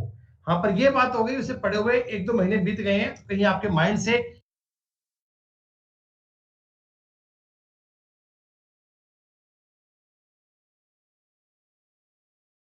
खुद से कीजिएगा, क्योंकि उस शीट में जितने सवाल है ना, वो सारे मैं पहले करवा चुका हूं आपको। हाँ, पर ये बात हो गई, उसे पढ़े हुए 1-2 महीने बीत गए हैं, कहीं आपके माइंड से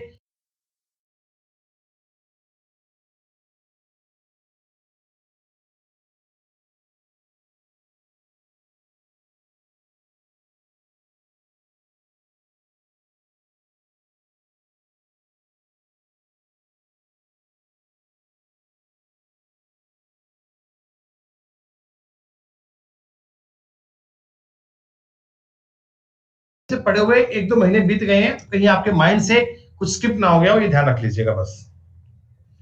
अब ये आ गए जी क्वेश्चन एग्जाम वाले दोस्तों, ये बात आ गई एग्जाम वाली। बड़ा इजी पेपर है, ये बड़ा आसान पेपर है। राम ने एक परीक्षा में 294 अंकों द्वारा 49% अंक प्राप्त किए। उसकी बहन ने 330 अंक प्राप्त किए, तो उसकी बहन द्वारा प्राप्त अंकों का परसेंटेज क्या है? कर पाएंगे क्या?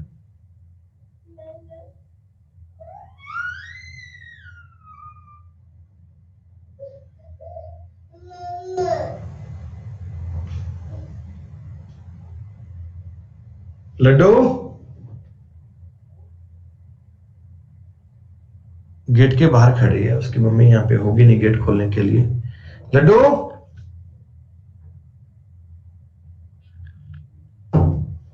देखा गेट पे से नॉक मार रही हो। 1 मिनट रुको यार।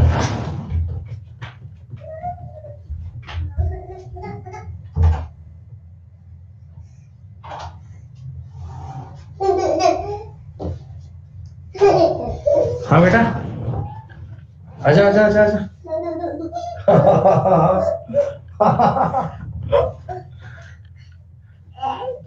लड्डू आपने हाई तो किया ही नहीं आज, पहले हाई किया बताओ। अच्छा पेन ले लेना, पेन लो पेन लो, ये लो। कॉपी चाहिए? कॉपी कहाँ लिखेगा?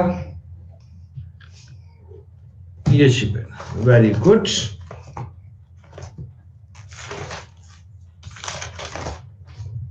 बेटा जगह ही नहीं है, यहाँ लिख ले, ये रहा। लड्डू आपने हेलो बोला? हेलो हाई किया था, सुनो, हाई किया ना, ऐसे कर दिया। अच्छा बोलो 1, बेटा काउंट लो 1, बताओ क्या आएगा, 1 के बाद क्या आएगा, 1,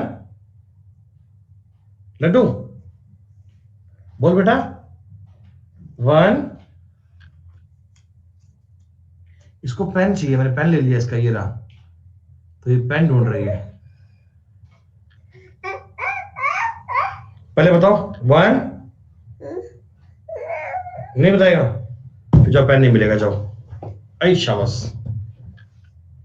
आई शाबाश। लड्डू ऐसे करना, hi fi, hi fi, hi fi करते हैं, हाई फाई। इसको पेन टैप चाहिए, नहीं भैया आज नहीं करेगी छोरी ये। लड्डू एक काम कर बेटा, सामने देख, आंखें निकाले, आंखें लड्डू, आंखें निकाले बेटा, आंखें आंखें निकाले, आंखें निकाले, फिर आंखें निकाल दे ऐसे, और ऐसे ऐसे। ये तो मेरे मार रही है जोर जोर से। लड्डू उठा ना, देखो उसको, आंखें निकालना, एक बार आंखें निकालना, लड्डू आंखें निकाल दो बेटा, आंखें निकाल दे लड्डू, आंखें निकाल दो एक बार, ऐसे नहीं, आंखें निकालो ऐसे। पेन चाहिए भैया, पेन, पेन सारे हाथ पर रहती है पेन, ये लो ले लो, ये पेन चल रहा है, ध्यान रखना, जिंदा है पेन। लड्डू रो रही है पेन के लिए, पेन चाहिए, पेन चाहिए, पेन चाहिए। What can I do, I have no idea about this. चलो बेटा, राम के एक परीक्षा में 294 अंक आए और ये 49% के इक्वल हैं। क्या दोस्तों आप ये जान सकते हैं इसकी बहन के 330 अंक आए हैं, वो कितने परसेंट के इक्वल होगा? अरे सीधा कर लोगे ना कि 294 अंक हैं, ये 49% है, तो एक अंक कितने परसेंट के बराबर आएगा? यूनिटरी मेथड से कर लोगे मेरे भाई, बटा 294 और 330 अंक कितने परसेंट के बराबर हैं, गुणा 330% कर लीजिए दोस्तों। ये पूरा पूरा 6 से, ये पूरा 55 से। अब इतना सब पढ़ने के बाद में ये क्वेश्चन नहीं करना पड़े, ये ध्यान रखिएगा, ये बड़ा कॉमन सेंस है। लड्डू बेटा 1 1 कहां गया लड्डू, गई क्या यहां से?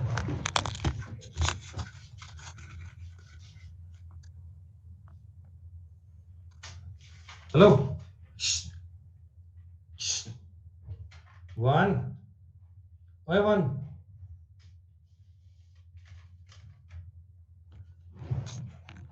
भैया वो काम कर रही है, कुछ अर्जेंट पीस ऑफ वर्क है, कुछ जरूरी काम है ना, होमवर्क बाकी पड़ा है करने वाला। ड्राइंग, इतनी ड्राइंग करती है भैया ये, तुम्हें दिखाऊं तुम्हें मैं, मेरी आप देखो ना कॉपियां, उनका हाल देखो, तुम्हें दिखाऊं मेरी कॉपियों का हाल देखो। इस कॉपी का कोई भी पन्ना खोल लेना, आपको यही दिखेगा सामने, यहां देख लो भैया, जो भी मैं पेज खोलूंगा आपको यही दिखेगा सामने। मेरी कोई भी पीडीएफ हो, कोई भी शीट्स हो, सब पे आपको डिजाइन दिखेंगे भैया इसी प्रकार के, बढ़िया बढ़िया। ये देखो भैया, हर एक कॉपी पर मतलब ये दिन भर की क्रिएटिविटी होती है।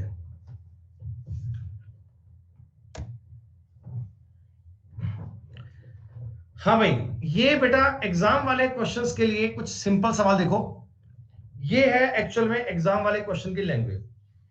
उत्तीर्ण होने के लिए आवश्यक अंक है 40%। एक छात्र को 250 अंक मिलते हैं, फिर भी वह 38 अंकों से फेल हो गया। तो बच्चों एक बात बताओ यार, 250 अंक तो भाई साहब के आ गए थे, 38 अंकों पे फेल हो 38 अंकों से फेल हो गया, इसका मतलब 288 अंक पे ये आदमी पास होता क्या? 288 अंक पे ये बंदा पास होता क्या? और दोस्तों यही जो 288 है, ये 40% के बराबर है क्या? बोलो हाँ।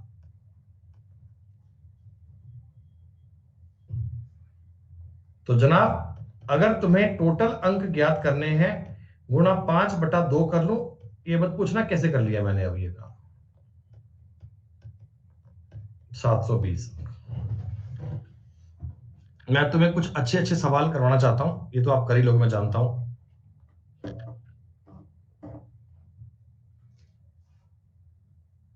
हो गया सवाल। 75 अंक मिले हैं, 6 अंक और ले आता तो पास हो जाता, यानी 81 अंकों पे पास होता है। कितने में से? 300 में से। तो पासिंग का परसेंटेज क्या है? 27% है बच्चे। 27% पे ये पास हो रहा है बंदा।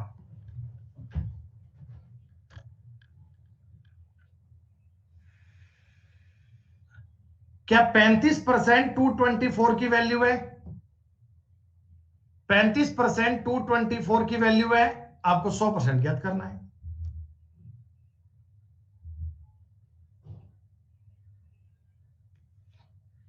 क्या दोस्तों इस क्वेश्चन को पढ़कर आपको यह समझ में आया कि 10% का मतलब 40 अंक है?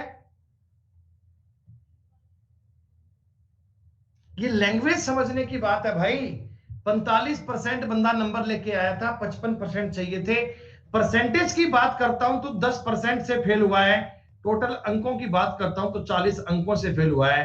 टोटल अंक कितने हैं दोस्तों? ये पेपर में आए हुए सवाल हैं, इनको देखो 10-10 सेकंड में कर रहे हो भाई साहब। और तुम्हें क्या चाहिए? और तुम्हें गणित में कैसे जीत मिलेगी? कैसे तुम विजार्ड बनोगे? ऐसे तो बनोगे। अरे भाई, समझ नहीं आता कि इन क्वेश्चंस पे लोग इतना हुआ क्यों बनाते हैं कि नहीं आते, नहीं आते, क्यों नहीं आते। आप मुझे इस सवाल में इतना बताओ चाहिए। और तुम्हें टोटल अंक कितने हैं दोस्तों? ये पेपर में आए हुए सवाल हैं, इनको देखो 10-10 सेकंड में कर रहे हो भाई साहब। और तुम्हें क्या चाहिए? और तुम्हें गणित में कैसे जीत मिलेगी? कैसे तुम विजार्ड बनोगे? ऐसे तो बनोगे। अरे भाई,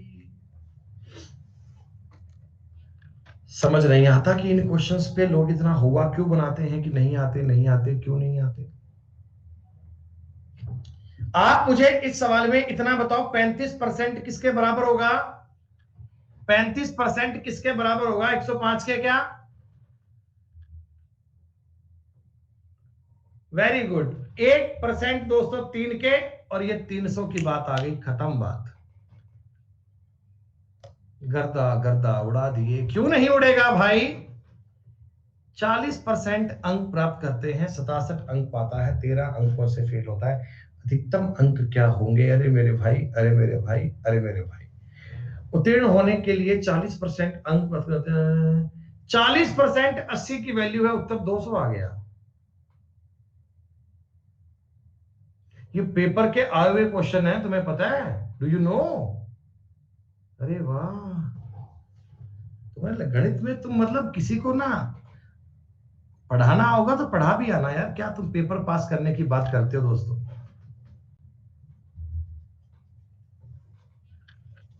हाय राम।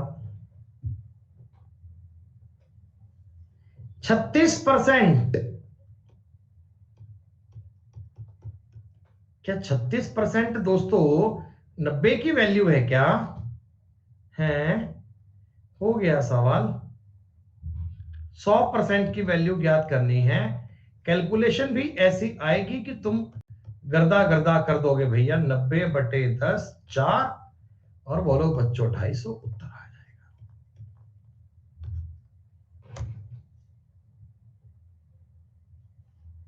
ऐसा इस सवाल को करने में टाइम लगेगा 2 सेकंड का, कि 45 45 90, 25% का 90, 100% 360, खत्म बात। अरे वाह भाई वाह। ऐसे भी मैथ होती है क्या? ऐसे भी होती है भाई, ऐसे भी होती है। 60% का मतलब है दोस्तों 90। टोटल अंक आ गए 150। अरे यार, ये मैथ के सवाल है क्या? हाँ, ऐसे। हाँ। Oh my God.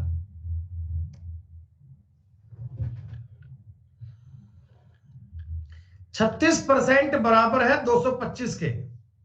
36% बराबर है 225 के। 100% ज्ञात कर लीजिएगा। 40% बराबर है 240 के। 40% बराबर है 240 के। 600 तुम्हारे साथ उत्तर आ गया।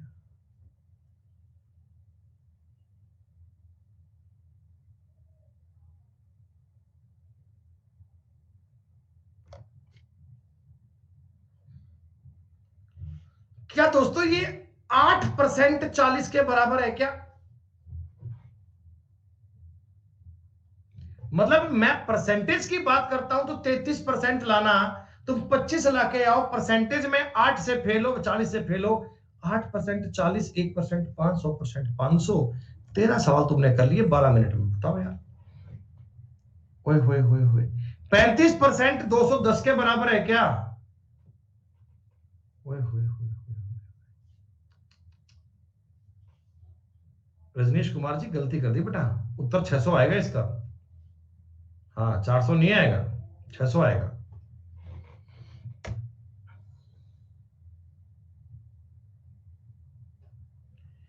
125 अंक मिलते तो 40 अंकों से फेल होता। 33% 165 की वैल्यू है, उत्तर आएगा 500। मैं मजाक नहीं कर रहा दोस्तों, आपको मेरी बात मजाक लग रही होगी। प्रीवियस ईयर की बुक उठाना, प्रीवियस ईयर की बुक उठाना भाई साहब, पेपर में ही सवाल दिखेंगे तुमको।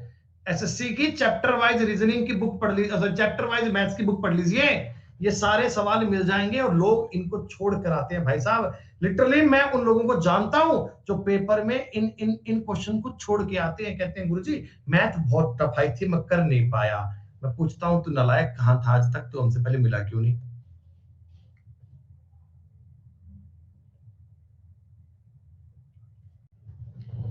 ये सवाल देखिएगा, ये सवाल देखिएगा, इसको मैं आपको कुछ तरीके बताऊंगा, आप समझ लेना बात को, कई तरीके बताऊंगा सवाल को। ये होते हैं बेटा आपकी नॉलेज को चेक करने वाले इजी क्वेश्चन, ठीक है। एक आपका सब्जेक्ट है विज्ञान, बोलो क्या है? विज्ञान। 300 अंकों में से बालक के 32% नंबर आए हैं, यानी कि विज्ञान में उसके नंबर 96 आए हैं क्या? आप कहो जी हाँ। अच्छा, भाषा के विषय हैं, ये 200 में से कितने परसेंट लाए अभी मुझे पता नहीं है, ठीक। तो टोटल की अगर मैं बात कर लूं बेटा, तो उसका पेपर 500 नंबर का हो गया क्या? एग्जामिनर कहता है भैया 500 में से उसके नंबर ना 46% आने चाहिए। 500 में से उसके जो नंबर हैं वो 46% होना चाहिए। दोस्तों आप मुझे बता दो, उसके नंबर टोटल 230 आने चाहिए क्या? भाई इधर नंबर आए थे 96, 230 टोटल चाहिए, तो तुम यहां ज्ञात कर पाओगे ना, 134 नंबर चाहिए उसको।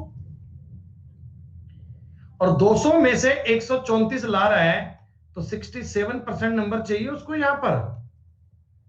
बोलो ये बेसिक तरीके से कर पाओगे?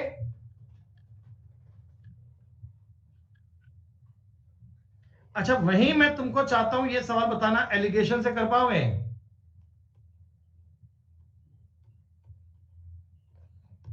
ये विज्ञान है, ये भाषा है दोस्तों। विज्ञान के नंबर आए हैं 32% दोस्तों, भाषा के नंबर आपको ध्यान नहीं है। टोटल आपको नंबर चाहिए 46%। ये बात भी आपको पता है, विज्ञान और भाषा के अंकों का अनुपात 3:2 है, बस खत्म बात। दोस्तों इनका अंतर बनता है 14। तो बताइए, 2 की वैल्यू अगर 14 है, 3 की वैल्यू 21 आनी चाहिए क्या?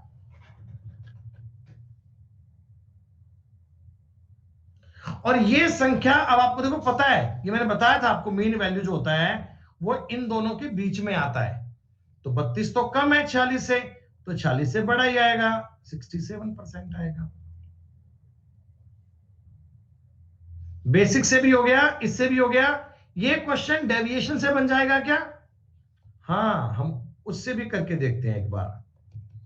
आप एक्सपर्ट बनो भाई, एक्सपर्ट बनो। विज्ञान और भाषा के अंक हैं 3:2 में, ठीक है। इसमें तुम्हारे नंबर आए हैं 32%, यहां कितने आए हैं मुझे पता नहीं है, टोटल मेरे को चाहिए 46%। दोस्तों आप मुझे एक बात बताओ, आप मुझे एक बात समझाओ, भाई 46% जो नंबर आते हैं एग्रीगेट, आप लोगों ने डेविएशन पढ़ रखा है ना सबने भाई? डेविएशन को स्टार्टिंग से पढ़ रखा है ना? अगर मैं तुम्हें एक छोटी सी बात कह रहा हूं, देखो मुझे को ना एवरेज चाहिए 46% का। तो भाई अगर मुझे बच्चों ऐसा बताओ, इधर भी 46 होता, इधर भी 46 होता, तो आपका एवरेज भी 46 हो गया। यही होता है ना। अब मुझे पता है कि आप इधर 32% बोल रहे हैं, तो ये संख्या 32 से बड़ी आएगी, तभी तो एवरेज 46 आएगा ना। तो जी मैं चेक करना चाहता हूं कितनी बड़ी आएगी। तो सुनो बेटा, मेरी बात समझ लो। इधर भी मैं एक बार के लिए मान लेता हूं कि उस वाली जगह पर 46% तो होना ही चाहिए, 46% तो होना ही चाहिए। अच्छा, ये 14 तिया 42 कम है, ये 14 तिया 42 कम है। बेटा ये बताओ, ये 42 कम है ना, 42, 14 तिया 42 कम है। अगर इधर 42 फालतू आ जाए, अगर इधर 42 फालतू आ जाए तो अपनी बात सही हो जाएगी। अरे बोलो बोलो बोलो बोलो, 42 अगर फालतू आ जाए तो बात सही हो जाएगी ना बेटा।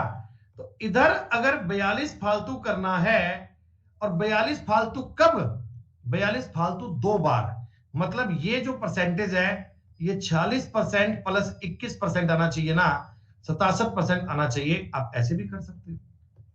तीन तीन टाइप मैंने आपको बता दिए, जो भी तुम्हें कंफर्ट लगे, जिस पर तुम्हारा दिमाग इजीली अप्रोच कर पाए, आप वो काम कर लीजिएगा। डेविएशन लगाओ, एलिगेशन लगाओ, बेसिक लगाओ, साम दाम दंड भेद उत्तर आना चाहिए। बात ये जो भी करो भाई चिराग, कोई बात नहीं, अगर लास्ट डेविएशन नहीं कर पा रहे आप बेटा एलिगेशन कर लो, कोई दिक्कत नहीं है। एलिगेशन सही है, छोड़ दो बेटा, आप थर्ड वाले से मत करो, वो आपको बाद में समझ आ जाएगा। आप फिलहाल इस सवाल को एलिगेशन से कर लो। अरे यार, तुम्हें डेविएशन में इतना कंफ्यूजन क्यों हो रहा है? आप मुझे एक बात बताओ, ये नंबर है विज्ञान के, समझ लो बात को, ये नंबर है भाषा के, 3:2 है, ठीक है। आप मुझे एक बात बताओ भाई, इसके नंबर आए हैं 32%, इसमें नंबर कितने हैं मुझे पता नहीं है, रिजल्ट मेरे को चाहिए 46% का, यही होता है। अब दोस्तों ये एक बार बताओ, 46 में से कितना कम है? 14, 14 कितनी बार? 3 बार, तो ये 42 कम है क्या? ये 42 कम है क्या? और इधर अगर प्लस का 42 बन जाता, इधर अगर प्लस का 42 बन जाता, तो आप मुझे बताओ ये चीज जीरो बन जाती, ये चीज जीरो बन जाती। ये चीज अगर जीरो बन जाएगी तो मेरे को इस डेविएशन की वैल्यू 42 बनानी है। 42 बनाने के लिए देखो, आप इसे 14 को 3 से गुणा किया है, तो ऐसे कोई नंबर को आपने 2 से गुणा किया होगा, जितना ज्यादा है उसको 2 से गुणा किया होगा, तो 21 ज्यादा आया होगा। 21 कैसे आया होगा? 46 और 21 कितना हो गया? 67। इसमें क्या है, आपको कुछ करने की भी नीड नहीं है बेटा, अगर तुम्हें समझ में आ गया ना, कुछ करने की नीड नहीं है, तुरंत आप इस बात को ऑब्जर्व कर पाओगे। ये कंसेप्चुअल अप्रोच है, ये कंसेप्चुअल अप्रोच है, ये मतलब कैसे बनाया वो समझना, पहले डेविएशन लगता कैसे है वो कर लेना, फिर उसके बाद आप इसे कर पाएंगे बढ़िया से।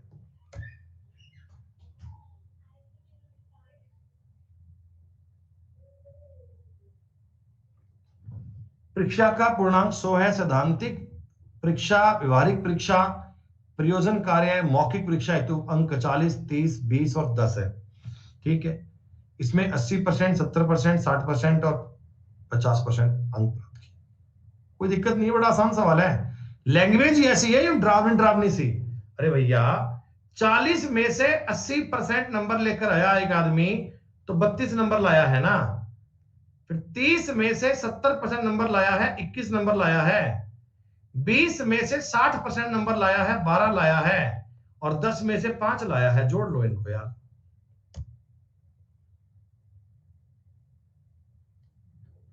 अब आगे थोड़े और बढ़िया सवाल, बस बेटा 5 मिनट का टाइम और दे दीजिएगा, फिर आज तुम्हें 2 पीडीएफ दूंगा, कल छुट्टी है। 4:30 बजे बच्चों आज यूट्यूब पर भी क्लास है, 4:30 बजे, 4:30 बेटा आज यूट्यूब पर भी क्लास है, जहां तुम्हें यूनिट डिजिट के कुछ औसम वाले बढ़िया बढ़िया सवाल करवाऊंगा। तो सारे बालक उस क्लास को लाइव जरूर देख लीजिएगा 4:30 बजे।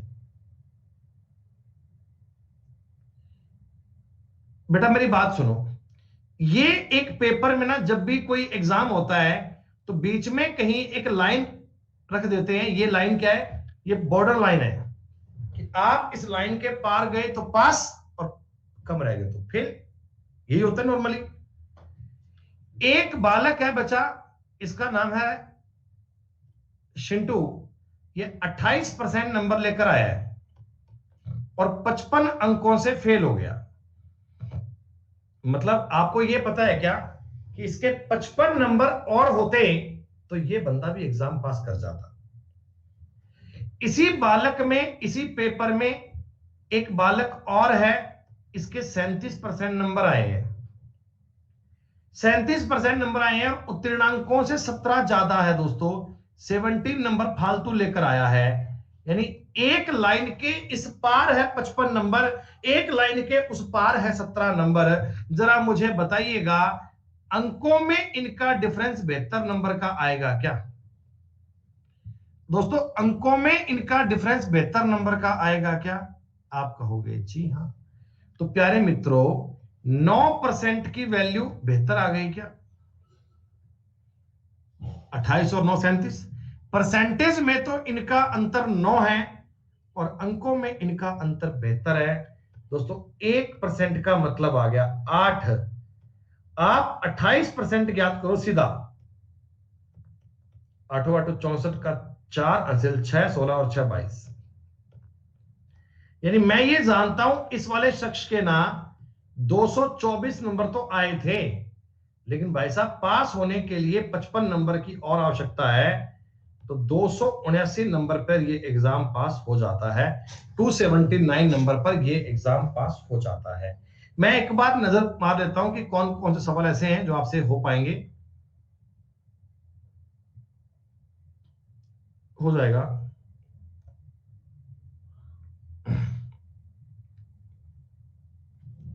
जैसा क्वेश्चन मैंने आपको अभी बताया था सेम सवाल है क्या?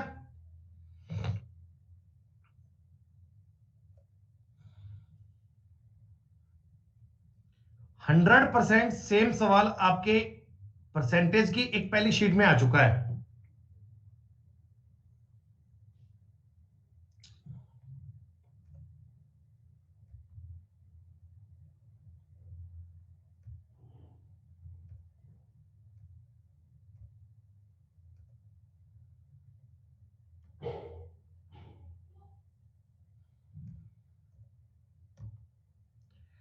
बच्चों ऐसा है जी, अगली इस टॉपिक की क्लास आएगी जी मंडे को। बस इसमें बेटा सवाल है 35। आपको आज 2 पीडीएफ मिलेंगी, एक इनकम एक्सपेंडिचर वाली और एक ये एग्जाम वाली। तो मैं उम्मीद करता हूं कि अगली क्लास में आने से पहले पहले आप इन दोनों शीट्स को बहुत अच्छे से पढ़ के लाओगे, बहुत अच्छे से इन सवालों को कवर करोगे। फिर भी कोई डाउट आपत्ति रह गया तो बाद में कर लेंगे बच्चों। 4:30 बजे मिलते हैं, तब तक के लिए शुक्रिया, नमस्कार, जय हिंद, जय भारत।